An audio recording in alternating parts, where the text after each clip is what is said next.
आज का हमारा जो टॉपिक है वो है न्यूमोकोकस। अगर बात करें इसकी मॉर्फोलॉजी की तो ये ग्राम पॉजिटिव कोकाई है जो कि 1 म्यूमीटर इन डायामीटर होता है। ये पेयर्स में अरेंज होता है जिसको हम डिप्लोकोकाई भी बोलते हैं।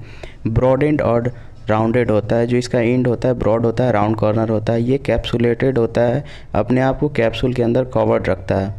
नॉन मोटाइल होता है और नॉन स्पोरिंग होता है, जो कि स्पोर फॉर्म नहीं कर सकता।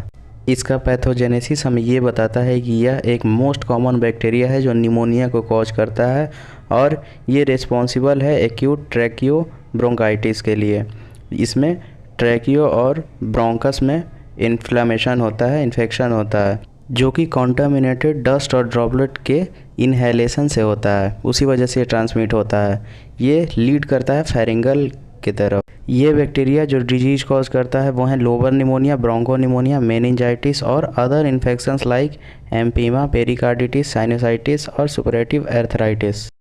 लोबर निमोनिया रेसिस्टेंस कम होने के वजह से कॉज होता है। ये कॉमन इन्फेक्टिव है जो कि एडल्ट्स में इसके जो टाइप्स होते हैं 1 to 12 होते हैं और चिल्ड्रंस में 6, 14, 19 एंड 23 होते हैं। ब्रोंको निमोनिया एक सेकेंडरी इन्फेक्शन है जो कि रेस्पिरेटरी ट्रैक्ट को इन्फेक्ट करता है। मेनिंजाइटिस जो है इसका मोस्ट सीरियस न्यूमोकोकल इन्फेक्शन है जो कि चिल्ड्रन में कॉमन है और ये स्प्रेड होता है फेरिंग से और मेनांजिस तक जाता है ब्लड के द्वारा।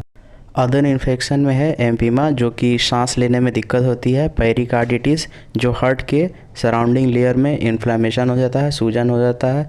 साइनोसाइटिस जो है नाक की हड्डी बढ़ने की वजह से हमेशा जुकाम रहता है, इसके लिए सर्जरी करानी पड़ती है। एंड लास्ट है हमारा सुपरेटिव एर्थराइटिस, जिसमें जॉइंट में हमेशा दर्द होता है, सूजन रहता है और ये बॉडी में वन पार्ट से अनदर पार्ट ट्रांसमिट होते रहता है।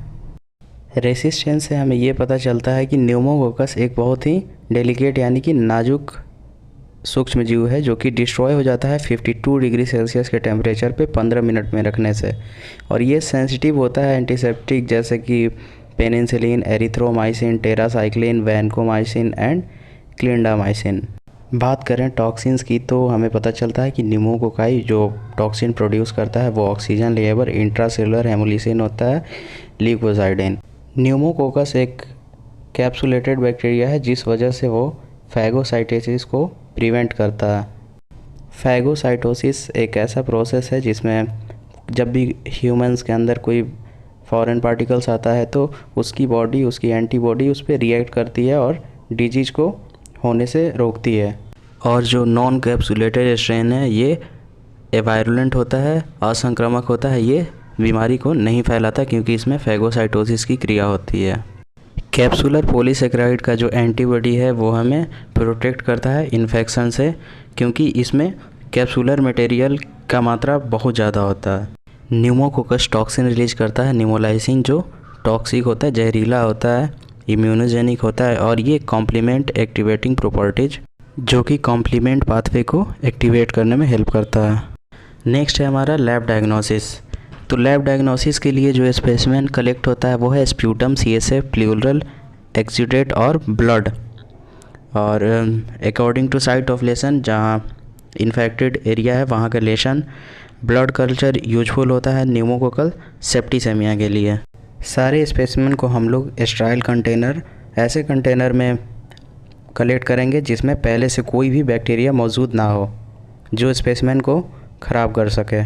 कलेक्शन के बाद सारे स्पेसिमेंस को इमीडिएटली लैब में प्रोसेसिंग के लिए भेज दिया जाए और CSF जो हम लोग कलेक्ट किए होंगे अगर वो इन केस ऑफ डिले होता है तो उसको रेफ्रिजरेट ना करें, लेकिन रूम टेम्परेचर जो कि 37 डिग्री सेल्सियस है उस पर रख सकते हैं।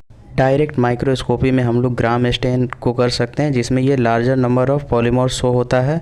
ये ग्राम पॉजिटिव डिप्लोकोकाई यानी कि अरेंज इन पेयर्स होता है। ये इंट्रासेलुलर हो सकता है और CSF जो है एक्स्ट्रा सेलुलर दिख सकता है विथ कैप्सूल। न्यूमोकोकस कल्चर करने के लिए हम लोग इनक्यूलेट करते हैं ब्लड अगार में और इनक्यूबेट करते हैं 37 डिग्री सेल्सियस के टेम्परेचर पे 24 आवर्स के लिए 5 से 10% कार्बन डाइऑक्साइड के प्रेजेंस में। टिपिकल कॉलोनी डेवलप होता है अल्फ़ा हेमोलाइसिस के साथ। इसकी कॉलोनी की मॉर्फोलॉजी जो होगी वो यूजुअली स्मॉल होगी, 0.5 से 1 mm इन डायामीटर, जो कि अल्फ़ा हेमोलाइसिस को रिप्रेजेंट करेगी ड्रॉटमेंट्स अपीयरेंस में। और स्टेनिंग में हम लोग ग्राम स्टेनिंग कर सकते हैं जो जिसमें पॉजिटिव रिजल्ट आएगा। ये स्मॉल शो होगा 1 मिलीमीटर इन डायामीटर डिप्लोकोकाई जो कि पेयर्स में अरेंज होगा। ये फ्लेम शेप के होंगे और इनका जो कैप्सूल है वो बिल्कुल साफ दिखेगा इंडियन इंक प्रिपरेशन में। बात करें इसके बायोकेमिकल रिएक्शंस की तो न्यूमोकोकस जो है कैटालाइज एंड ऑक्सीडेज पॉजिटिव होता है। ये शुगर को फर्मेंट करता है सिर्फ एसिड के साथ और इसका जो फर्मेंटेशन टेस्ट होता है हिस सेरम वाटर में होता है।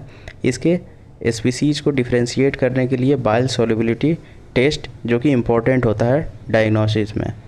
इसके ट्रीटमेंट के लिए हम लोग पेनिसिलिन का यूज कर सकते हैं। Thank you.